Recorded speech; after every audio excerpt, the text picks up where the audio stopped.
while ago now, but on December 1st, we began our Advent journey with a story. The story of a Christmas memory by Truman Capote that we shared with our community as a way to begin the Advent season. It seems fitting now at the end of the Christmas season, we share another story with each other. This one is called The Story of the Other Wise Man. It's by Henry Van Dyke, and it was published in 1895. So some of the language will sound a little old-fashioned, but I still think it's a great story. I've abridged it and abbreviated it, so you're getting the Reader's Digest condensed version. It is actually a short novel, and I'm not reading you the whole thing. His story tells of a fourth wise man whose name was Artaban. And the story I'm going to read you today begins as Artaban is journeying by horse across the eastern plains, trying to catch up with his three fellow magi who have departed ahead of him, bearing their gifts of gold, frankincense, and myrrh. Artaban is carrying gifts of his own, 3 precious stones, a ruby, a sapphire, and a pearl, which he hopes to present to the Christ child. At nightfall of the 10th day of his journey, as Artaban rode steadily across the stubble fields surrounding Babylon, a grove of date palms made an island of gloom in that pale yellow sea. As they passed into the shadow, his horse slackened her pace and began to pick her way more carefully. Near the farther end of the darkness, an excess of caution seemed to fall upon her. She scented some danger or difficulty. It was not in her heart to fly from it, only be prepared for it and to meet it wisely, as any good horse should. The grove was close and silent as the tomb. Not a leaf rustled, not a bird sang. She felt her steps before her delicately, carrying her head low. I'm sighing now and then with apprehension. At last she gave a quick breath of anxiety and dismay and stood stock still, quivering in every muscle, before a dark object in the shadow of the last palm tree. Artaban dismounted. The dim starlight revealed the form of a man lying across the road. His humble dress and the outline of his haggard face showed that he was probably one of the poor Hebrew exiles who still dwelt in great numbers in the vicinity. His pallid skin, dry and yellow as parchment, bore the mark of the deadly fever which ravaged the marshland. I'm going to get my tea, or I'm never going to make it through the story. And if any of you are feeling like a good storyteller, there may come a point where one of you needs to finish reading it for me.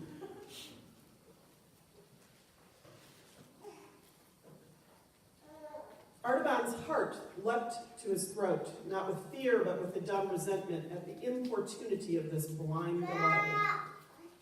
How could he stay here in the darkness to minister to a dying stranger? What claim had this unknown fragment of human life upon his compassion or his service? If he lingered but for an hour, he could hardly reach his destination at the appointed time. His companions would think he'd given up the journey. They would go without him. He would lose his quest. But if he went on now, the man would surely die. If he stayed, life might be restored. Artaban's spirit throbbed and fluttered with the urgency of the crisis. Should he risk the great reward of his divine faith for the sake of a single deed of human love? Should he turn aside, if only for a moment, from the following of the star to give a cup of cold water to a poor perishing Hebrew? God of truth and purity, he prayed, direct me in the holy path, the way of wisdom which thou only knowest. Then he turned back to the sick man. Loosening the grasp of his hand, he carried him to a little mound at the foot of the palm tree. The story goes on to tell how Artaban ministers to the man and saves his life. He then hurries to resume his journey, eager to meet his friends. Yet when he arrives at the rendezvous point, this is what he finds. Artaban could discern no trace of his friends. There was no sign of the caravan of the wise men, far or near. At the edge of the terrace, he saw a little cairn of broken bricks. and under them a piece of parchment.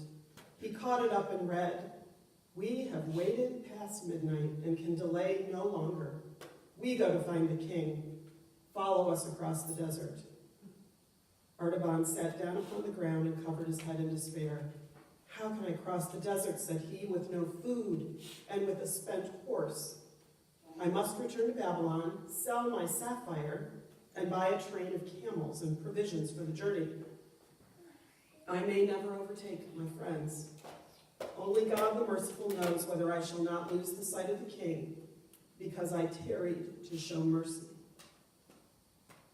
So he sold the sapphire, and he had meant to give that to the Christ child, but now he had provisions for his journey, and he set off again.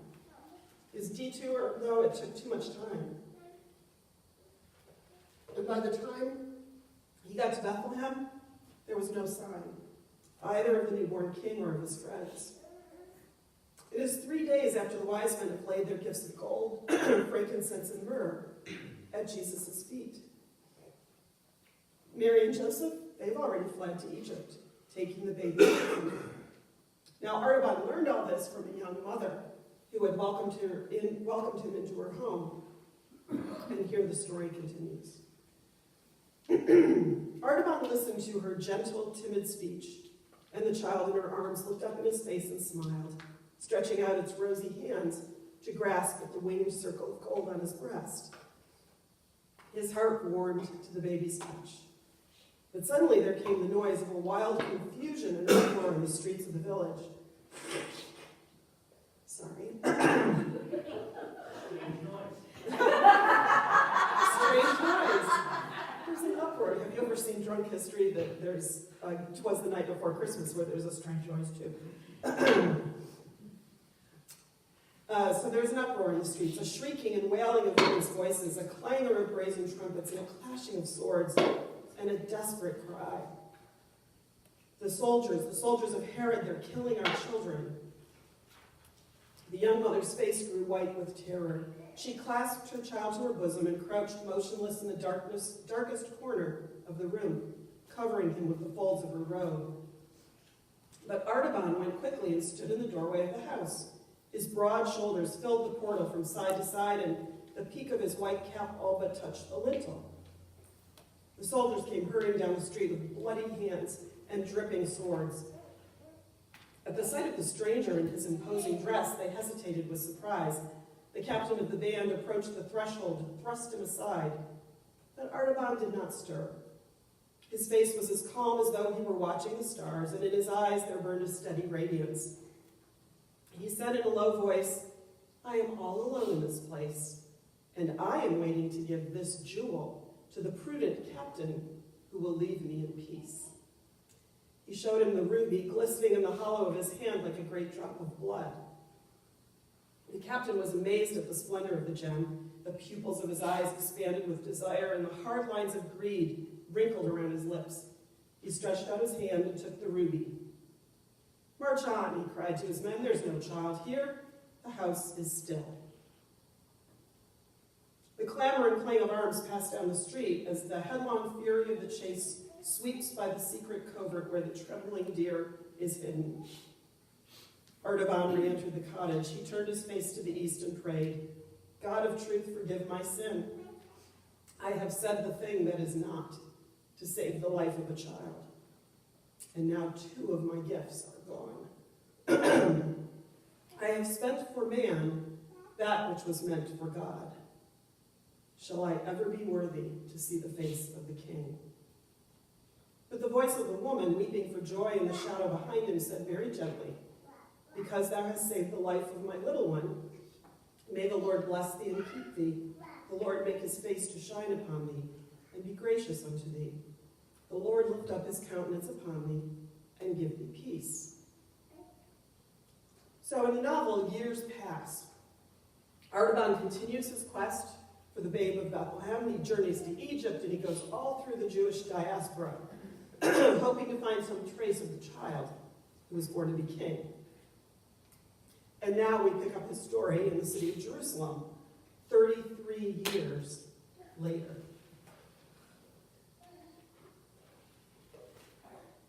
He was still a pilgrim and a seeker after light.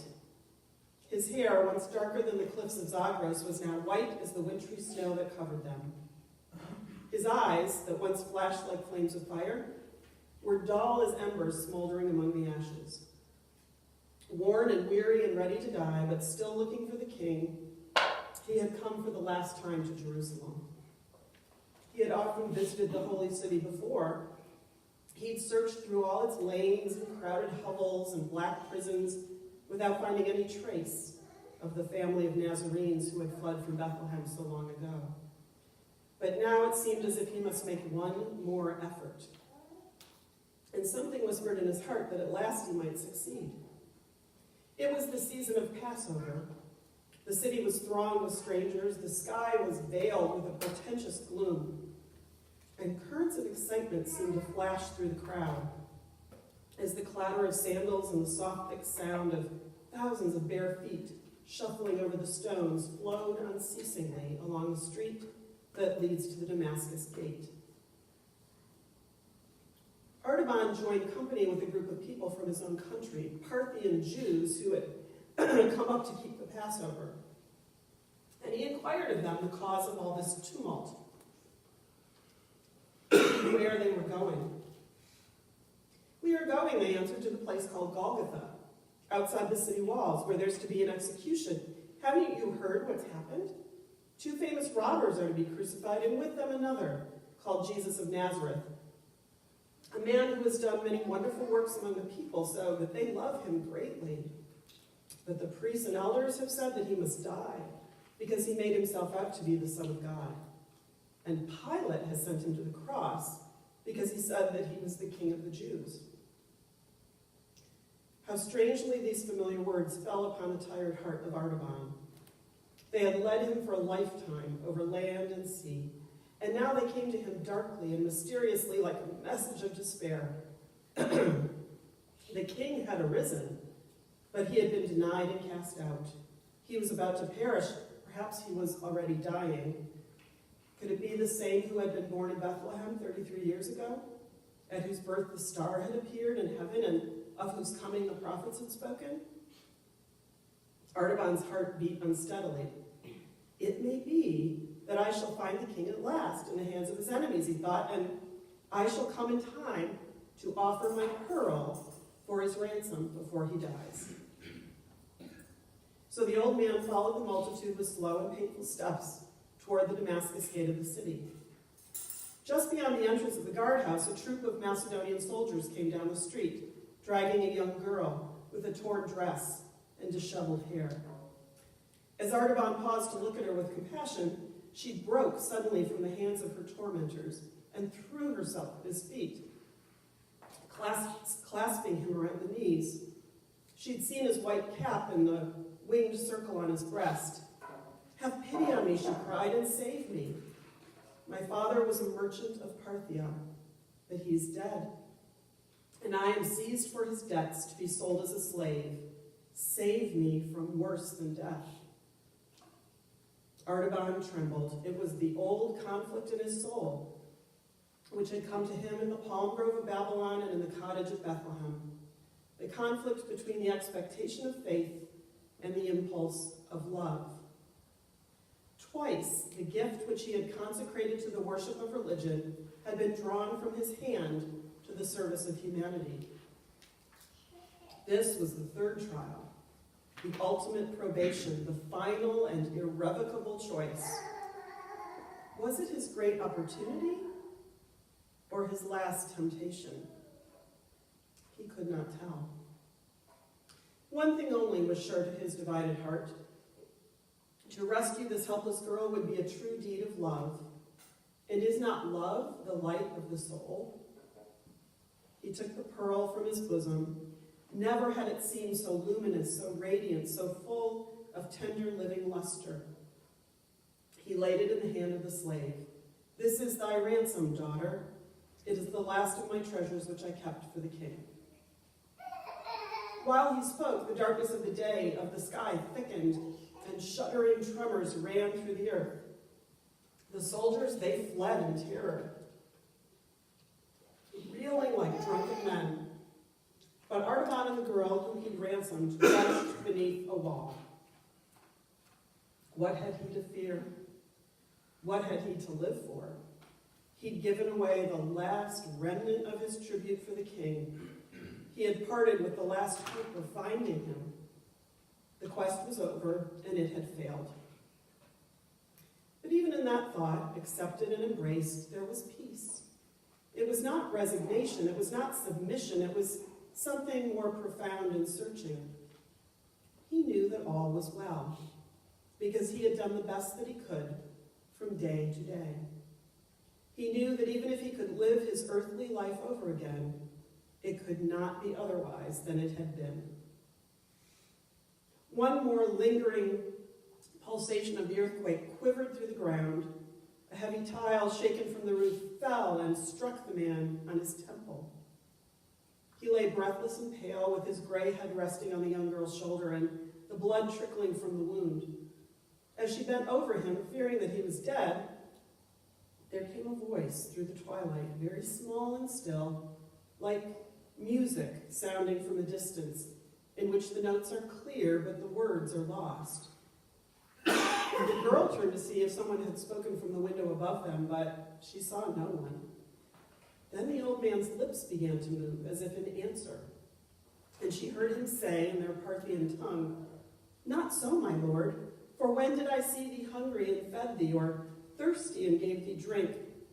When did I see thee a stranger and took thee in, or naked and clothed thee? When did I see thee sick or in prison and came unto thee? 33 years have I looked for thee, but I've never seen thy face, nor ministered to thee, my king." He ceased, and the sweet voice came again. And again the maid heard it very faintly and far away, but now it seemed as though she understood the words. "Verily I say unto thee, inasmuch as thou hast done it unto one of the least of these my brethren, thou hast done it unto me."